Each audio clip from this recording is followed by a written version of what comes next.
қамқор, ақкөңіл, ардақты, менің жүзді адам. Менің әжем үнемі қамқор, жанашыр, өте мейірімді адам. Мен әжемнің баласымын. Менің әжемнің аты Алтын, өзі де сондай алтын адам еді. Бірақ менің әжем қазір бұл өмірде жоқ. Мен қатты әжемді сағынамын. Әжемнің айтқан ақылдары үнемі менің есімде. Әжелерді құрметтеу керек. Ғажап. Қалай ойлайсыздар? Айтыңыздар. Өте, бірақ сіздерге әсер етті ма? Өйткені ол жүрегімен айтып отыр, айта ғой Айбар, әжесі сағынған.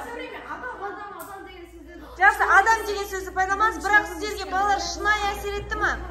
Жақсы, айтыңыздаршы, пікір айтыңыздаршы, ұсыныс қандай дүние ұнады сіздерге? Ұнады, ол өзінің әжесі туралы жазды. Өзінің әжесі туралы жазғаны маған да керемет ұнады, Нұртас, жарайсың. Иә, ардақты әжем депті. Жақсы. Қолданған дейді, тамаша. Бағалайық қол шапалақпен. Әжем нағыз дарашым, көзіндегі қарашым, аман жүрсе әжетай, алаңдайды балашым. Әжетайым қадірлі, ақ жүзімді сағынды, аман жүрсе әжетай, мен ғана шын жаралдым. Әже деген дара ғой, бала үшін ғана ғой, ақ орамал шаш баулар тағып жүрші данашым. Сенсіз өмір түнектей, қадірлеймін данашым. Ақша $1,000,000 татымайды әжемнің тырнағына дарашым. Әлі дейін. Маған бәрі ұнады. Сіздің қыздарыңыз әжені көре алмай жүр екен. Аяр мен Райхан бақытты болсын, сіздерге жақсылық тілеймін. Қазіргі әжелер көрсетейін десе, бәрі қаланың киімдерімен жүреді екен. Қазіргі заман не болып кетті? Қазіргі әжелерді бәрі жерден көресіз. Бағалаңыздар бірінші. Жақсы, жарайсың. Абылайхан отыра ғой. Сұрайым. Жақсы, Абылайхан. Үлгереміз балалар, сұрайым бәрін. Мәтінді тыңдап әсер алдым, содан кейін қайран қалдым. Осы өлеңді оқып салдым, өз әжемді құшағыма алдым. Мен 2 қызды аяп кеттім, содан кейін бір діріл еттім.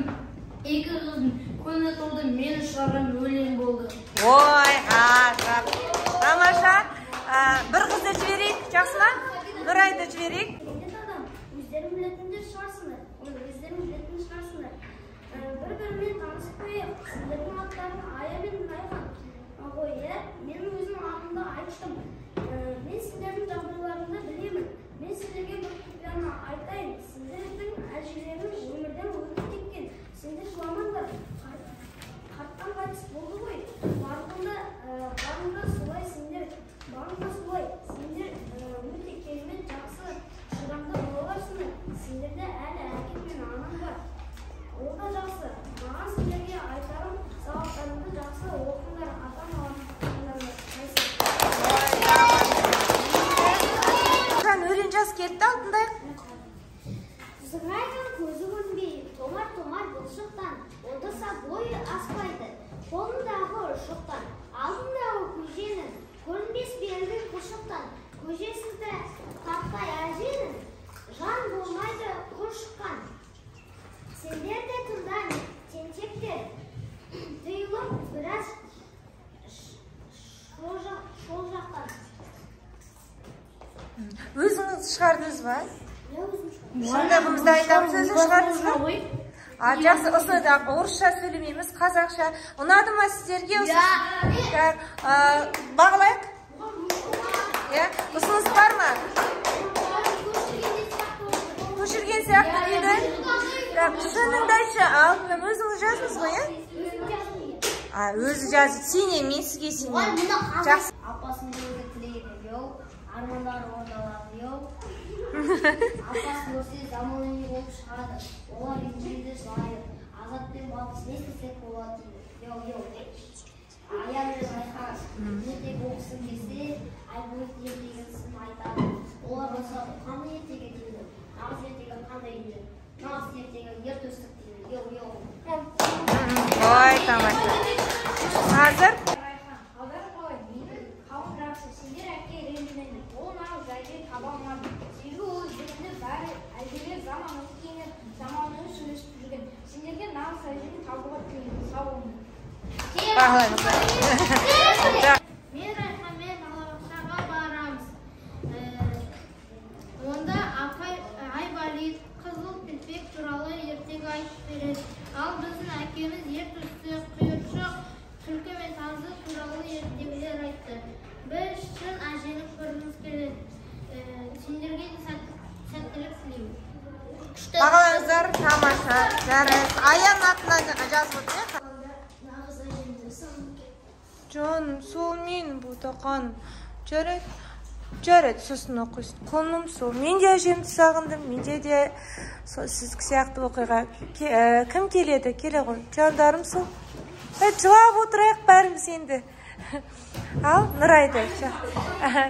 Ал кеттік, айта ғой. Тақырып солай енді айта ғой. Әкесі мен баласы сөйлесіп отырады. Балалардың аты Райхан және Раян. Әкесі қыздарына ертегі айтып отырады. Ертегінің аттары ер төсті, құйыршық, түлкі мен тазы. Олар балабақшада Айбалит, қызыл типек, кір қожалақ деген ертегі айтады. Қыздары сұрайды: әке, сізге ертегі үйреткен кім дейді? Әкесі: маған сендердің әжелерін үйреткен дейді. Қыздары сұрайды: әже деген кім деп? Әкесі айтады: Әкесі қыздарына айтатын жауапты таппай жатыр. Қыздары қарт адамның мейірімділігі көрмеген. Сөйтіп олар достарының үйіне барады. Олар досын үйінен әжені тапты. Бірақ олар бірден танымады. Ол кісі өте заманауи болды. Ол кісіден сұрады: сіздің немерелеріңіз қайда деп. Ал ол кісі: менің немерелерім садикте дейді. Содан кейін әкесі айтады: міне, әже деген осындай дейді. Сөйтіп балалар әже кім екенін білді. Біле алды ма? Нағыз әже қандай? Біле алмады, е? Өйткені нағыз әже қандай болу керек сіздің ойыңызша? Жоқ, е, ұлттық құндылықтарды бойына сіңірген, ертегі айтатын, мүмкін бану айтады, пирожки пісіріп отыру керек дейді. Айта ғой, қандай ойларыңыз бар? Бауырсақ құртшы ұсыныс жоқ. Барлығы ұнады ма сіздерге? Айбар. Жақсы, әртүрлі формада жаза беріңіздер дедім, қабылдаймын. Бағалаңыздар шапалақпен. Жақсы қой. Нағыз әже қайда? Сондай сұрақ Ая мен Райханда болды. Олар мәтінде нағыз әжені іздеді. Бірақ сонда олар оны таппады. Нағыз әже қайда? Біріншіден, нағыз әже қандай болады?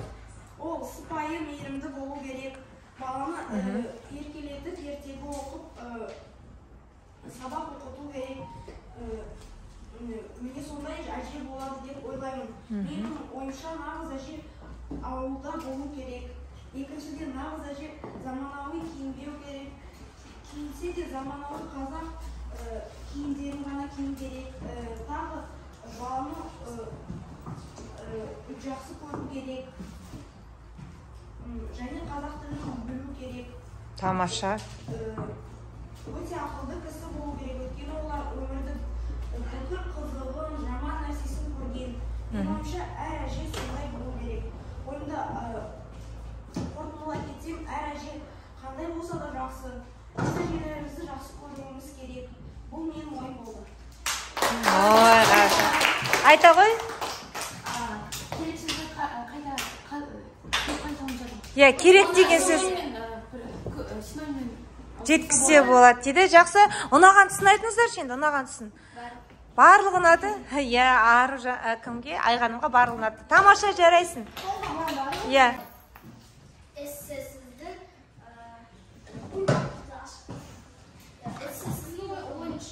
ойымызша нағыз әже қандай? Мен ойымша әркімнің әжелері әртүрлі. Кейбір әжелер заманауи киінеді, ал басқалар балаларды қарап, немелерін ертіп жүреді. Мен өз әжем туралы айта алмаймын. Мен өз әжемді көрген жоқпын. Бірақ та менің әжем 127 жасқа дейін өмір сүрді. О, ғажап. Менде көп әжелер бар. ол әке жақтан, анам жақтан, бірақ ең керемет әжем ол менің 125 жастағы Сәуле әжем. Ол әжем біздің отбасымызда ең құрметті адам болды. Ол менің әкемді және менің алты әкелерімді нетті туды. Және де біріншіден әр адамның әжесі ол үшін ең керемет. Менің әжелерім көп. Менің әжем өте керемет. Ол мені еркелетіп жүреді, жақсы көреді, өте дана тамақ жасайды. Мен ауылға шынды айтсам, әжем үшін ғана келемін. Нағыз әже ол немелерін жақсы көретін. Оларды бағатын әже деп ойлаймын. Екіншіден, әже ол ата-анам сияқты емес. Ол сенің ең жақын адамың. Әжелерді құрметтеу, сенің ғана емес, басқа әжелерді де құрметтеу керек. Ойымды қорытындай кетсем, нағыз әже әркім адамда өзі болады. Бағалаңыздар. Мен айтайын, айта ғой. сенде көркем айтты, бірақ дауысы Дауысыңызды шығарыңыз жақсы. Ұнаған тұсыңыз айтыңыз. ұнаған барлығы. Барлығына сізге 127 жас жасаған екен. Тамаша, жарайсыз. Ақштың нағыз әже қайда әңгімесін оқығанда, осы шығарма заманауи түрде жазылғанын байқадым. Мен оны әртүрлі себептермен арқылы байқадым. Біріншіден, осы әңгімеде шала қазақ сөздер қолданылуда. Мысалы, садик, бабушка, папа сияқты сөздер қолданылуда. Екіншіден, шығармада қазіргі өмірдегі адамдар секілді болып жасалған. Мысалы, самолетке әкеліші өзі келіп отырған дегендей. Үшіншіден, әңгімедегі әже қазіргі замандағы ұқсайды. Себебі қазіргі замандағы әжелердің көбі жалқы-жалшы сөйлеп, өз немелерін қарамай балабақшаға береді. Онды қорытындылай кетсем, маған нағыз әже қайда шығармасы қатты ұнады. Себебі ол заманауи түрде жазылған. Ұнады ма сіздерге? Бағалаңыздар. Ұсыныс бар ма балалар? Барлығы ұнады. Тамаша отыра ғой.